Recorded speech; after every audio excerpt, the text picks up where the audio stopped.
Hi, everyone. Thank you for tuning in for our June installment. We've got 5 great companies coming at you today.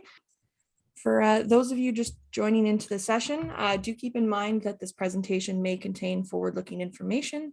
There can be no assurance that forward-looking information will prove to be accurate, as actual results in future events could differ materially from those anticipated in such statements. Accordingly, viewers should not place undue reliance on forward-looking information. Now I'd like to turn things over to Julien, the CEO of Hardbacon, to tell us a little bit about how Hardbacon is helping people make better financial decisions through their planning, budgeting, and investing model. So hi, everybody. My name is Julien Bro. I'm the founder and CEO of Hardbacon. The problem we solve at Hardbacon is helping people manage better their personal finances. And right now it sucks, but most people are not really well served by the financial service industry. So majority of Canadians don't have a plan, don't have a budget, don't have investments, and needs to rely on friends and family to get financial tips. Hopefully people that listen to this, their friends and family are professionals, but I would assume 69% of Canadians don't have a financial advisor as a friend or family member. So the solution that we came up at Hardbacon is a personal finance app that do a bunch of stuff. So it connects to people's bank account, credit card, and other investment account. It allows you to do your budget in real time with your real transaction. So it's not what you think you're spending, but it's what you're actually spending, and you can get also updates to tell you you're overdoing it. For example, usually Hardbacon predict that I will go over budget in restaurants, and Hardbacon is usually right. That's a bad habit, but anyway. We also, Hardbacon can be used to track investments. So you can connect it to your, let's say, your brokerage account, or if you work with a financial advisor, we are compatible with all institutions, even crypto wallets now. And you can see like, what's the account where I have the most return? What's the position where I have the most return? What's the impact of currencies on my return, and so on. So it's really like, we're not an app that allow you to invest. We're an app that allow you to make better financial decision. And you can also track stocks even without being invested, or ETF or mutual funds. Financial tip, basically, this is our product recommendation engine. So based on the actual financial behavior of your users, we can recommend what product will allow them to save money. So for credit card, we're going to recommend you the credit card that's going to give you the most reward if you're eligible for those. If you have a lower credit, it's going to be a credit card for low credit or sacred card, like we started earlier in Adam's presentation. We also do the same for brokerage, insurance, mortgage, and so on. So it's very varied, and the idea is that people can find the best product for their actual need. So this is kind of the competitive landscape. In terms of business model, our business model is to refer leads to financial institution and fintech. So our direct competitor would be RateHub and Rates.ca in Canada. On the product side, since those guys are just big website with a bunch of content, and Hardbacon also does content, by the way, but our strong differentiator is their application. In terms of product, I would say Intuit on the budgeting side, they're a competitor in that way, and wealthier would be a competitor toward our investment dashboard. I could have added plans well on the financial planning side, but there is a big advantage in having all facets of your personal finance inside one app. So we work with a bunch of financial institutions in Canada, and we didn't put all the logo there, but the main banks work with us now. And they pay us between about $25 to $400 per lead on average. It's in the definition of a lead vary from institution to institution. So like, as you see, like 2021 saw a lot of revenue growth, and it's really because we did a pivot in 2020 before we were pushing for a subscription model. We realized in 2020 that was not going to happen because people are willing to pay for Netflix. They're not necessarily willing to pay for something that will allow them to make better financial decisions, even if the outcome is humongous. People have a hard time seeing the value. So we started to invest in content, and we made a strong budgeting feature. At the beginning, we were more focused on the financial planning and investment side, and it allowed us to grow a lot in 2021. Growth is still continuing, and I'm happy to say that like obviously 2020 is not over, but we're over our financial projection for up to date. So it looks like we might go over projection for 2022. So and those, by the way, those are projections just for Canada. Like we might decide to do around and attack international market. Obviously, then it would switch those projections. But right now, the idea is that we're really focusing on Canada.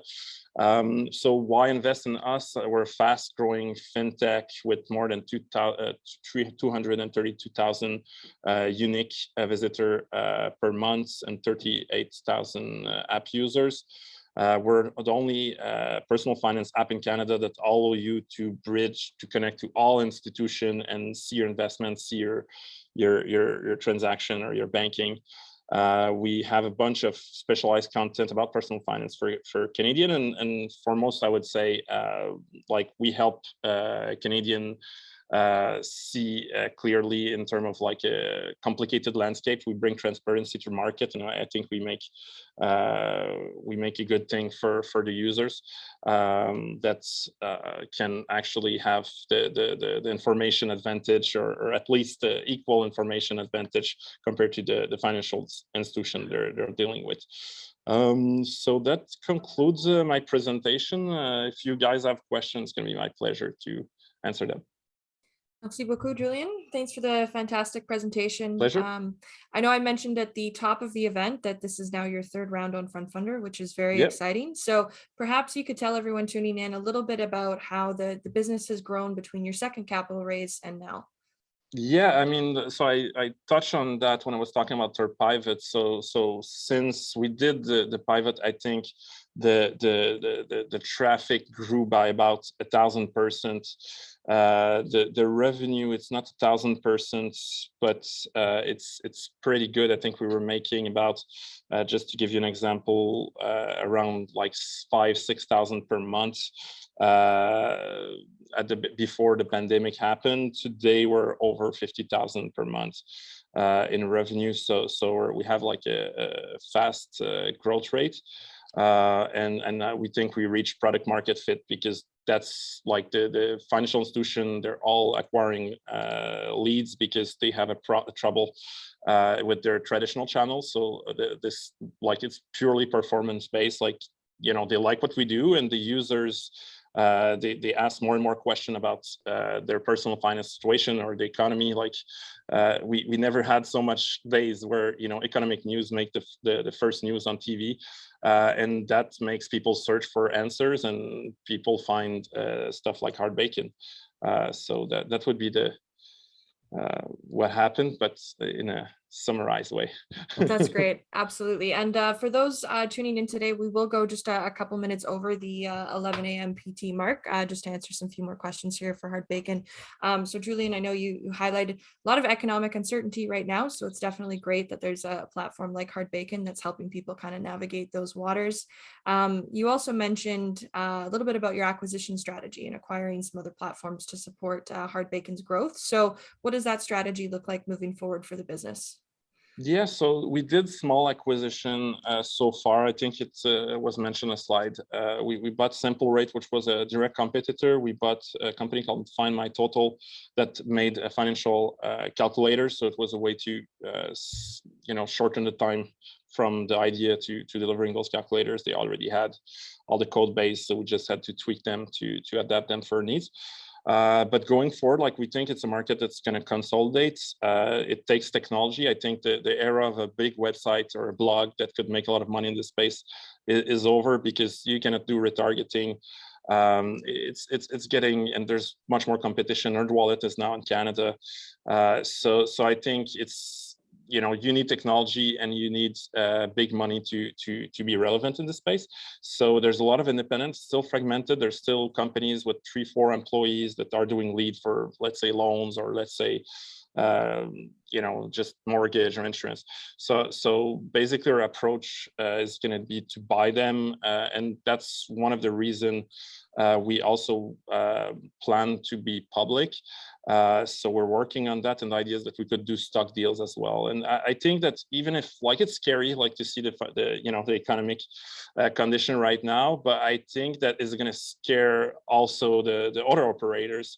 And the craziest one who believes that long term this market is going to be great, and I do believe that, and I don't see any reason why it wouldn't be over the long term. So I think it's going to be good for a consolidation strategy, even if it's not going to be easy, for sure. Absolutely. Final question for today's event, if you don't mind answering it quickly, is just for those tuning in today, why should they invest in Hardbacon? Why they should invest?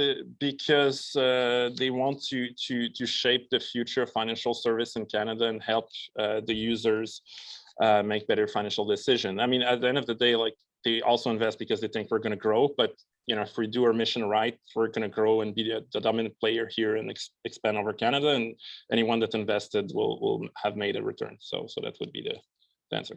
Fantastic. Well, thank you so much, Julian. I'm just going to wrap up here with a couple slides about FrontFundr for anyone who is new to one of our webinars. So we are Canada's leading equity crowdfunding platform. We make it easy for all Canadians to invest in Canada's most exciting startup and growth stage businesses for as little as $250. You guys had a great opportunity to meet some of those exciting startups and growth stage companies today. And we recently also reached a milestone of over 100 funded campaigns or raises on FrontFundr as well. So really excited with that. And for anyone who has questions about how to get started or make an investment, I do encourage you to visit frontfundr.com. You'll be able to see the campaign pages for each of the 5 companies here today, I believe all of which are closing in or around the month of June as well. So I do encourage you to check them out as soon as you can. And for any questions, I encourage you to reach out to support@frontfundr.com. So thanks very much, everyone. And I hope you enjoy the rest of your Tuesday.